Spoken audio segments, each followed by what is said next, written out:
Hello guys, एक लंबे अंतराल के बाद आज हम फिर मिल रहे हैं। बीच में थोड़ी सी डिस्टरबेंस हो गई थी, तो उसके लिए मैं माफ़ी चाहता हूँ। फिर से अब क्रमबद्ध तरीके से लगातार अब ये वीडियो आपके सामने मैं रखूँगा। और आज हम लोग सल्तनत काल में खिलजी वंश के बाद तुगलक वंश के बारे में पढ़ेंगे। तुगलक वंश के बारे में जब पढ़ेंगे तो तुगलक वंश का संस्थापक जो था वो गयासुद्दीन तुगलक था, जिसे हम लोग गियासुद्दीन तुगलक के नाम से भी जानते हैं। कहीं कहीं गयासुद्दीन तुगलक भी लिखा हुआ है, कहीं कहीं गियासुद्दीन तुगलक भी लिखा हुआ है। असल में इसका नाम शुरुआत में गाजी मलिक था। गियासुद्दीन तुगलक का वास्तविक नाम गाजी मलिक था, और जब इसने तुगलक वंश की स्थापना की और गद्दी पर बैठा तो इसका नाम गयासुद्दीन तुगलक हो गया। तुगलक वंश का शासनकाल 1320 से लेकर के 1414 तक माना जाता है। कहीं कहीं आप किताबों में देखेंगे, देखिए यहाँ पे दो भाग हैं। दो इतिहासकार दो तरह से लिखते हैं, तो इब्न बतूता और बरनी दोनों अपने अपनी जो पक्ष रखते हैं। तो उसमें कोई लिखता है बरनी के अनुसार 1320 से 1414 तक का तुगलक वंश का शासनकाल रहा है, लेकिन इब्न बतूता जो मोरक्को का रहने वाला था और भारत आया था, तो उसके अनुसार उसके लिखे हुए किताबों में 1320 से लेकर के 1420 तक का काल है। लेकिन हर जगह जो वास्तविक चीज है वो 1320 से 1414 के बीच का काल है तुगलक वंश का। इसमें गयासुद्दीन तुगलक का कार्यकाल बहुत कम समय का रहा है, 6 वर्ष का रहा है, 1320 से 1326 का। गयासुद्दीन तुगलक का नाम गाजी मलिक था, और जब वह गद्दी पर बैठा तो इसका नाम गयासुद्दीन तुगलक हो गया। इसके बाद इसने जो खिलजी वंश के बाद तुगलक वंश आता है। खिलजी वंश का जो सबसे प्रमुख शासक रहा है, शक्तिशाली शासक रहा अलाउद्दीन खिलजी, जो कि एक निरंकुश शासक, क्रूर शासक के रूप में जाना जाता था। तो उसने उसके अनुसार ही इसने सैन्य व्यवस्था को लागू रखा। ये जो तुगलक वंश का संस्थापक था गियासुद्दीन तुगलक यानी कि गाजी मलिक, इसने अलाउद्दीन खिलजी द्वारा जो बनाया गया सैन्य शासन व्यवस्था था, उसी शासन व्यवस्था को इसने क्या किया, बनाए रखा। सैन्य शासन व्यवस्था में इसने जो सैनिक थे उन सैनिकों को नगद वेतन देना शुरू किया इसने भी, और इसने भी उनको स्थायी कर लिया। और इसमें इसने जो प्रथा थी, हुलिया लिखने की प्रथा, घोड़ा दागने की प्रथा, इसको क्या किया, इसने कंटिन्यू रखा, इसको जारी रखा। ध्यान दीजिएगा, हुलिया लिखने और घोड़ा दागने की जो प्रथा अलाउद्दीन खिलजी के द्वारा शुरू किया गया था, उस प्रथा को इसने कंटिन्यू किया। साथ ही साथ जो सैन्य शासन व्यवस्था थी, उस व्यवस्था को उसने उसी प्रकार से कंटिन्यू किया। इसने भी ये भी नगद वेतन दिया करता था, साथ ही साथ उनको अस्थायी चुन करके रखता था।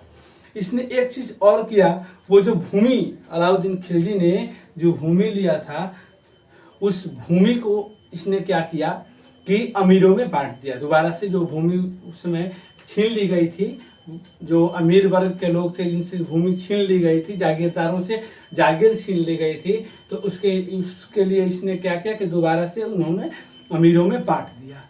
इसके बाद जो इसने अपने कुल 29 अवसरों पर, इनके टोटल 29 अवसर हुए करते थे, इसने 29 अवसरों पर यानी कि 29 बार इसने मंगोलों से संघर्ष किया और भारत से बाहर रखा।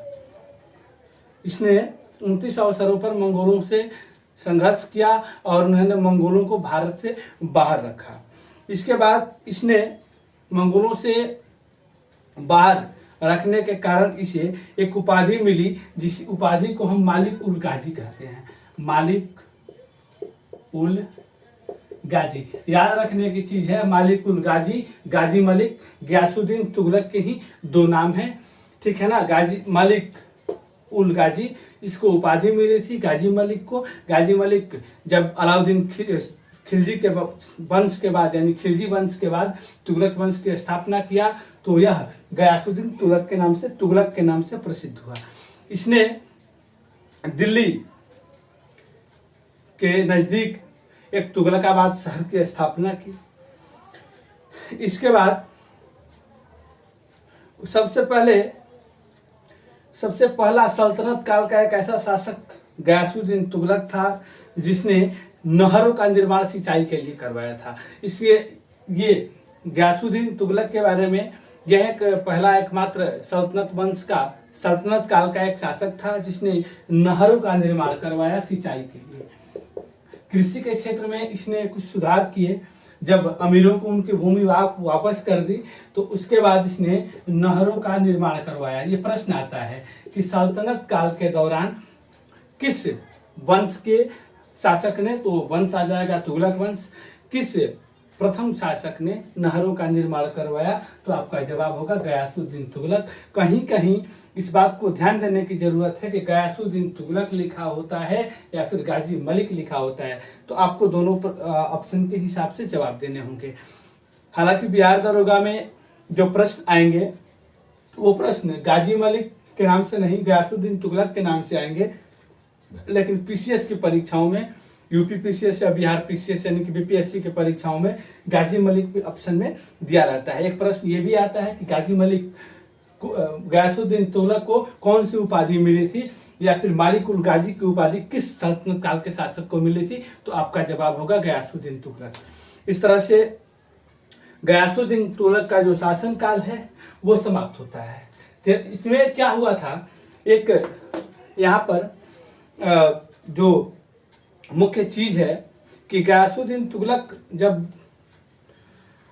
बंगाल यात्रा पर था, बंगाल दौरा पर था, तो वहां से जब वो बंगाल विजय करके, बंगाल पर फतह करके वापस आ रहा था, तो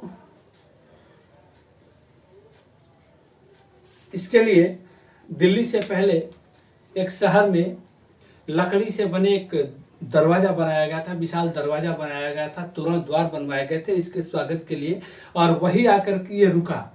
और उसी दिन, उसी रात को लकड़ी का जो महल दरवाजा बनाया गया था उसकी गिरने से इसकी मृत्यु हो गई। इतिहासकारों का मत है कि या तो इसमें षड्यंत्र था या संयोग था। ये दो कारण भी हो सकते हैं। संयोगवश कहीं कहीं किताबों में ये लिखा हुआ है कि संयोगवश लकड़ी के दरवाजों को गिरने से, जो दरवाजे तोरण द्वार बनवाए गए थे, स्वागत भवन बनवाए गए थे, स्वागत महल बनवाए गए थे, उस महल के गिरने से उसकी मृत्यु संयोगवश हो गई। लेकिन कहीं कहीं ये लिखा हुआ है कि उसका जो बेटा, जिसे जूना खां या जियोना खां के नाम से जानते हैं, वो गद्दी पाने के लिए उसने एक षड्यंत्र रचा और लकड़ी के महलों को इस प्रकार बनवाया था कि वो थोड़ी देर में गिर जाए, और उस प्रकार से उसकी मृत्यु हो गई। उसकी मृत्यु के बाद उसका बेटा जूना खां, अब हम तुगलक वंश की दूसरी श्रेणी में चलते हैं कि गयासुद्दीन तुगलक की मृत्यु, मैंने अभी बताया आपको कि लकड़ी का जो दरवाजा बनवाया गया था, स्वागत कक्ष बनवाए गए थे, उसकी गिरने से उसकी मृत्यु हो गई। उसके बाद उसका बेटा जूना खां, कहीं कहीं किताबों में जेवोना खां भी लिखा हुआ है, जूना खां, वह तुगलक वंश की गद्दी पर बैठा उसके उत्तराधिकारी के रूप में। तो तुगलक वंश की गद्दी पर जब वो बैठा तो उसे मोहम्मद बिन तुगलक के नाम से जाना गया। मोहम्मद बिन तुगलक के नाम से यह जूना खां गद्दी पर बैठा और इसका काल 1326 से 1351 माना जाता है। मैंने अभी बताया था आपको गयासुद्दीन तुगलक के समय में कि दो इतिहासकारों ने तुगलक वंश का वर्णन किया है, एक बरूनी और दूसरा जो मोरक्को का यात्री आया था भारत में, इब्न बतूता। दोनों ने अपने अपने अनुसार मत दिए हैं। बरूनी के अनुसार इसका काल 1325 से 51 तक का है, लेकिन जो मोरक्को का यात्री दार्शनिक भारत में आया था उस समय, इब्न बतूता, जो कि इतिहासकार के रूप में आया, जिसे बाद में इसने मोहम्मद बिन तुगलक ने अपना काजी बना दिया, इसे एक शहर का, दिल्ली शहर का काजी बना दिया। तो इसने इसके शासनकाल को, इब्न बतूता ने मोहम्मद बिन तुगलक के शासनकाल को 1326 से 51 का काल माना है। यहाँ पर आप कंफ्यूज नहीं होंगे। यदि आपके बड़े गहराई में प्रश्न आएंगे तो वो लिखेगा कि बरूनी के अनुसार या इब्न बतूता के अनुसार, या फिर जो सामान्य काल है वो यही 1326 से 1351 का काल है। इसे इतिहास में मोहम्मद बिन तुगलक यानी कि जूना खां को इतिहास में एक बुद्धिमान और मूर्ख शासक की संज्ञा दी गई है, यानी कि इसे बैल शासक की संज्ञा दी गई है, इसे रक्त पिचासु की संज्ञा दी गई है, इसे बैल शासक, रक्त पिशाचु की संज्ञा दी गई है, क्योंकि यह बुद्धिमान और मूर्ख दोनों था, यानी कि वो मूडी था। उसका मूड जब होता था तो कभी कभी ये क्या था कि दूरदर्शी था, स्वप्नदर्शी था, स्वप्न देखता था, दूरदर्शी था, आगे भविष्य को सोचता था, लेकिन कभी कभी पागलपन कर बैठता था, इसलिए इसे पागल बादशाह नहीं, माफ कीजिएगा, इसे बैल शासक की संज्ञा दी गई थी। इसने अपनी टोटल 29 योजनाओं में से कुल 5 योजनाओं को चलाया, जो जिनमें कि ये सारे असफल रहे। 5 योजनाओं को 29 योजनाओं में से 5 को इसने चलाया, जो कि 5 के 5 सफल हुए। उसने क्या किया कि कर वृद्धि किया। कर वृद्धि में इसने 1/5 का दर लगाया था कि 1/5 में एक हिस्सा राजा को दे दिया जाता था, बाकी 4 हिस्सा जो है वो जिसका था संपत्ति था उसको मिलता था, यानी कि जिसका खेत था उसको मिलता था। इसके बाद उस समय अकाल आया और प्लेग नामक एक भयंकर बीमारी चली। इसी के काल में प्लेग नामक एक भयंकर बीमारी चली, उस बीमारी से अपार जनधन की हानि हुई थी। इसके बाद इसने राजधानी परिवर्तन किए। देखिए यहाँ पर भी एक मत है, राजधानी परिवर्तन इसने पहले दिल्ली से देवगिरी किया, ध्यान दीजिएगा। इसने अपनी राजधानी जो है सबसे पहले दिल्ली से देवगिरी बनाया, ठीक है। फिर इसने क्या किया कि कुछ समय बाद दिल्ली से अपनी राजधानी माफ कीजिएगा, देवगिरी से अपनी राजधानी वापस कहाँ ले गया, तो दिल्ली ले आया। पहले इसने अपनी राजधानी दिल्ली से देवगिरी ले गया और इसके बाद देवगिरी से वापस दिल्ली ले गया। इतिहासकारों के अनुसार ऐसा माना जाता है कि अपनी राजधानी के साथ साथ जो इसके लोग थे उन सबको लेकर ये देवगिरी चला गया। इतिहासकार ये भी कहते हैं कि ये अपनी राजधानी दिल्ली से देवगिरी इसलिए ले गया कि मंगोलों का आक्रमण कम हो। देवगिरी उस समय केंद्र में पड़ता था। ये बरूनी का कथन है। बरूनी ये लिखता है, 2 इतिहासकार मेन रहे हैं इस काल में, ध्यान दीजिएगा इस बात को। तो बरूनी ये लिखता है कि दिल्ली से अपनी राजधानी देवगिरी ले जाने का मुख्य कारण मोहम्मद बिन तुगलक का ये था कि देवगिरी उस समय केंद्र में पड़ता था और वहां से चारों दिशाओं में, पूरा पश्चिम उत्तर दक्षिण चारों दिशाओं में इसको शासन करने में सुविधा होती थी। लेकिन इसने वही पागलपन कर दिया, बैलों वाली काम की, कि पूरे अपने लोगों को भी दिल्ली से उठा करके देवगिरी ले गया। फलस्वरूप क्या हुआ कि लोग वहां पर टिक नहीं पाए और फिर वापस दिल्ली आ गए। हालांकि देवगिरी जब केंद्र में था तो मंगोलों का आक्रमण कम हुआ करता था, लेकिन वापस फिर इसने अपनी राजधानी देवगिरी से दिल्ली लाया। इसके बाद इसने सांकेतिक मुद्रा की शुरुआत की। सांकेतिक मुद्रा में सबसे पहले इसने सोने और चांदी के सिक्के ढलवाए और चलवाए, लेकिन बाद में इसने क्या किया कि उन सोने और चांदी के सिक्कों को अपने खजाने में रख लिया और उनके बदले में इसने तांबे और कांसे के सिक्के चलवाए। उस समय क्या हुआ कि लोग जो थे तांबे और कांसे, इसने सारे सोने और चांदी अपने खजाने में बंद करवा लिए और सोने और चांदी के सिक्के छपनों के नाम पर सारे सोनों को अपने कब्जे में ले लिया, सारे सोने को, और इसने तांबे और कांसे के सिक्के चलवाए। उसके काल में उस समय क्या हुआ कि उसने जितने सिक्के चलवाए थे उसका 5 गुना ज्यादा नकली सिक्के बाजार में आने लगे।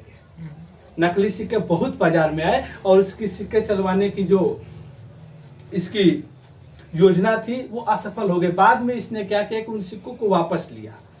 उन सिक्कों को वापस लेकर इसने सोने और चांदी के सिक्कों को लोगों को देना शुरू किया। हालांकि इतिहासकारों ने फिर यहाँ पे अपना मत दिया है कि जो असली सिक्के थे उनके बदले में ही इसने सोना और चांदी दिए थे, क्योंकि जब खजाने में सिक्के वापस आने लगे तो जितने सिक्के छपे थे, जितने सिक्के ढलवाए गए थे, उससे 4-5 गुना ज्यादा सिक्के आ गए थे। तो नकली सिक्कों के बदले में इसने कोई सिक्का नहीं दिया था, सिर्फ असली सिक्के इसने दिए थे। इसके बाद सुशासन अभियान इसने चलाया। इसने एक अच्छी शासन करने की एक अभियान जो चलाया, जो कि मध्य एशिया में चला था, वो भी असफल रहा। इसके बाद इसने एक कराची अभियान को चलाया। कराची अभियान में जो कुमाऊं की पहाड़ियों पर रहने वाले लोग थे उनके लिए, उनके फायदे के लिए इसने एक अभियान को चलाया।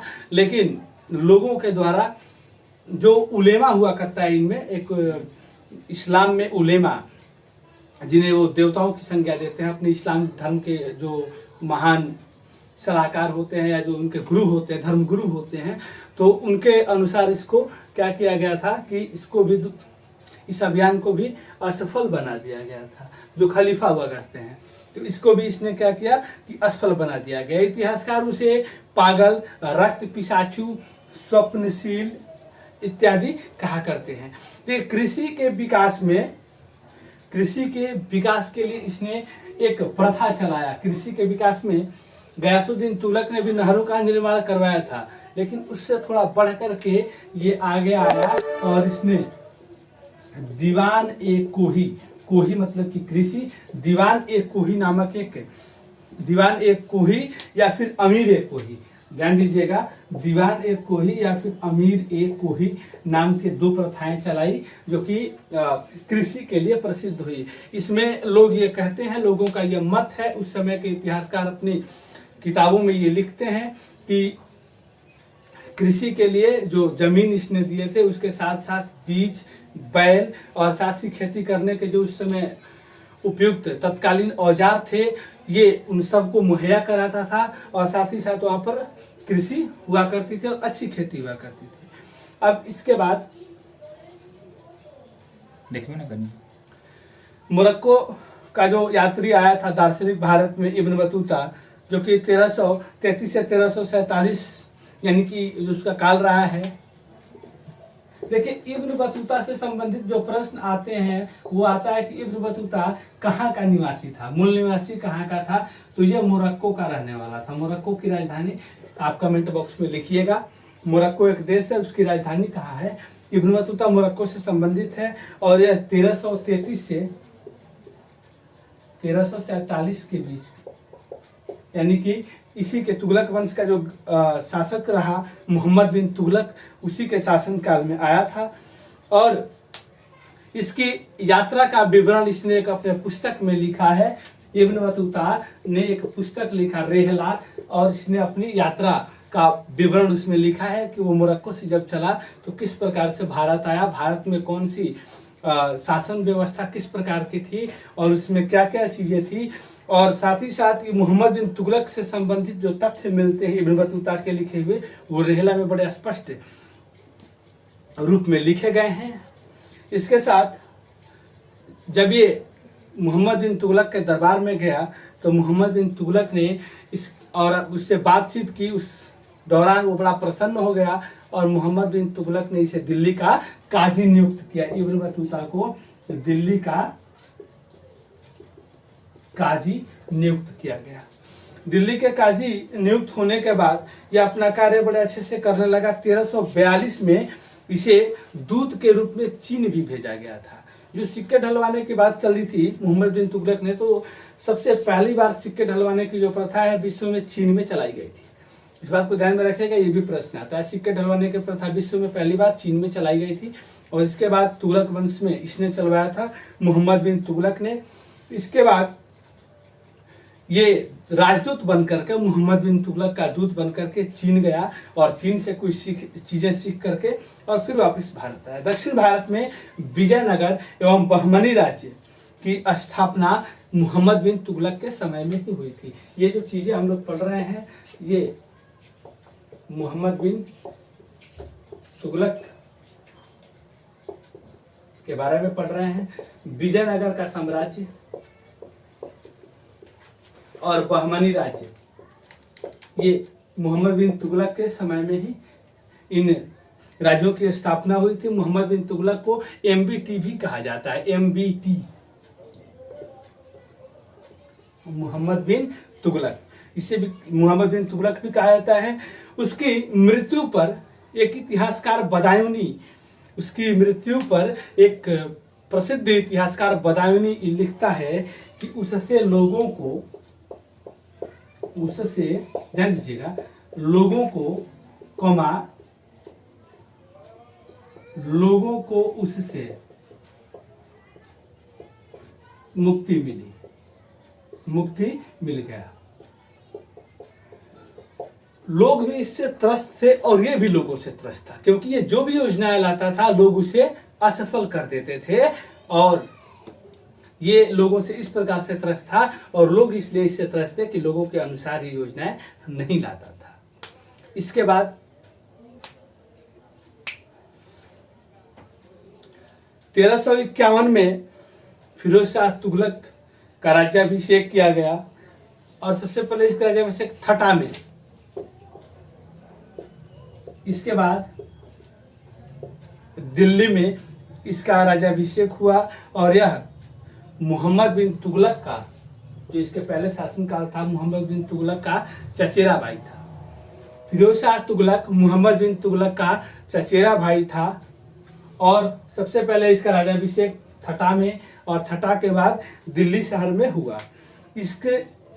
इसने इस्लामिक राज्य की स्थापना की। इसने हिंदुओं को जिम्मी कहा।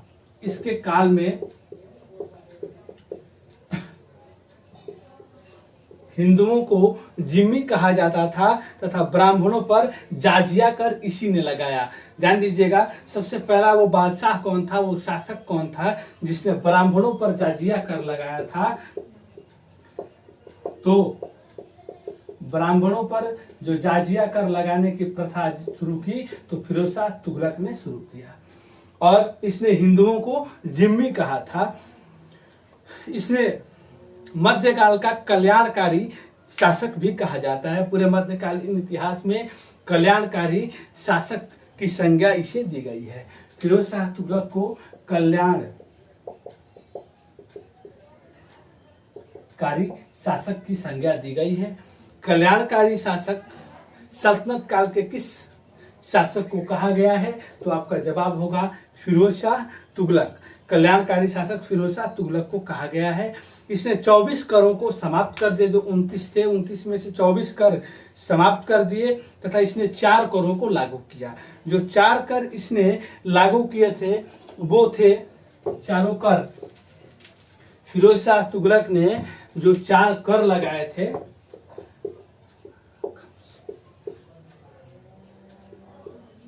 वो इसने 4 कर लगाए थे। जो 4 कर थे खम्स, खराज, जाजिया और जकात। खम्स, खराज, जाजिया और जकात। देखिए, खम्स जो है ये युद्ध से संबंधित है। जब ये कहीं युद्ध करते थे और लूटपाट करते थे तो लूटपाट में से 5 हिस्से में से 1/5 हिस्सा में से हिस्सा राजा को दे दिया जाता था, बाकी 4 हिस्से सैनिक आपस में बांट लेते थे। ये खम्स जो कर था। इसके बाद खराज जो था जिसे लगान कहा जाता था, खेती पर जो लगान इसने लगाए। इसके बाद जाजिया कर जो ब्राह्मणों पर इसने लगाए और जकात जो एक अन्य कर है उसने सभी पर लगाए। इसके बाद इसने दीवाने बंदगान दासों के लिए, दीवाने खैरात जो कि आर्थिक सहायता, खैरात बंटना, दीवाने खैरात की शुरुआत की। इसके बाद दारुल रफा जो खैराती अस्पताल के रूप में बनवाया इसने। आर्थिक सहायता के लिए दीवाने खैरात बनाया। दीवाने अस्पताल के लिए इसने दारुल रफा बनवाया और इसने एक लोक निर्माण विभाग का भी स्थापना की। इसने लोक निर्माण विभाग की स्थापना की। लोक निर्माण विभाग की स्थापना में इसने लगभग 300 नहरों का निर्माण करवाया था। इसने 300 नहरों का निर्माण करवाया। ये 300 नहरों का निर्माण कहाँ कहाँ हुआ है? तो मुख्य रूप से हिसार, ध्यान दीजिएगा, फतेहाबाद।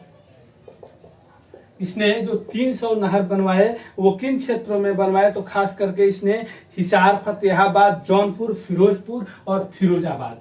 हिसार, फतेहाबाद, जौनपुर, फिरोजपुर और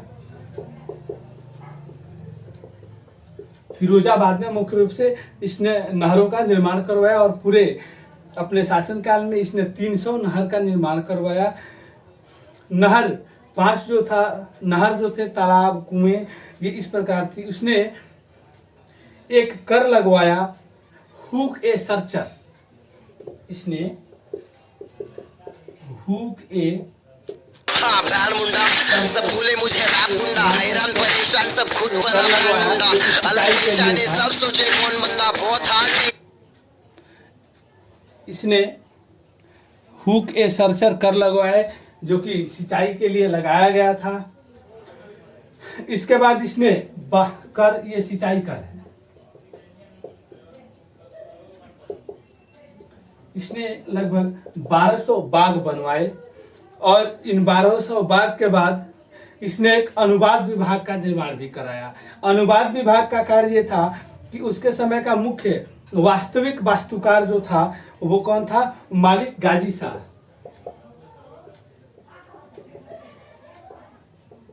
मालिक गाजी शाह उस समय का एक मुख्य वास्तुकार इसका, जो जिसके सलाह से इस भवनों का निर्माण करवाता था। अपनी जो शासन व्यवस्था की जो अरेंजमेंट थी, सिटिंग अरेंजमेंट किस प्रकार से क्या होना चाहिए, वो इसके हिसाब से इसने चलवाया। इसने सिक्कों पर खलीफा लिखवाया। इसके काल में जो सिक्के चले उन सिक्कों पर इसने खलीफा गुदवाया। और फिरोज शाह फतुह ए फिरोज शाही, इसने अपनी खुद की एक रचना लिखा, अपने जीवन काल का वर्णन किया। कुतुब ए फिरोज शाही नामक एक पुस्तक लिखा और इसमें अपने पूरे जीवन का वर्णन किया। बरनी ने भी तारीख ए फिरोज शाह के लिए कुतुब ए फिरोज शाह और तारीख ए फिरोज शाही, तारीख ए फिरोज शाही, माफ कीजिएगा, बरनी ने दोनों पुस्तकें लिखी थी इसके लिए, कुतुब ए फिरोज शाही और तारीख ए फिरोज शाही इसने लिखा था। माफ कीजिएगा, फिर से थोड़ा सा मैं कंफ्यूज हो जा रहा हूं। फिरोज शाह ने खुद फतुह ए फिरोज शाही लिखा था। फतुहत, इसने फतुहत ए फिरोज शाही लिखा था। और बरनी ने क्या लिखा था? तारीख ए फिरोज शाही और कुतुब ए जहोदारी, कुतुब ए जहोदारी और तारीख ए फिरोज शाही, बरनी ने इसके बारे में लिखा था। इसके बाद इसका शासनकाल समाप्त हो जाता है। इसके शासनकाल के बाद नसरुद्दीन मोहम्मद तुगलक, इसके बाद तैमूर का आक्रमण हो जाता है। तो तुगलक वंश में इन्हीं मुख्य शासकों के बारे में पढ़ना था और मुख्य रूप से इन्हीं में से प्रश्न आते हैं, इससे ज्यादा के प्रश्न नहीं आएंगे। और यदि आज की वीडियो आपको अच्छी लगी हो तो आप वीडियो को लाइक करेंगे, चैनल को सब्सक्राइब करेंगे और अपने दोस्तों को शेयर करेंगे ताकि अन्य लोगों तक पहुंच जाए। जय हिंद।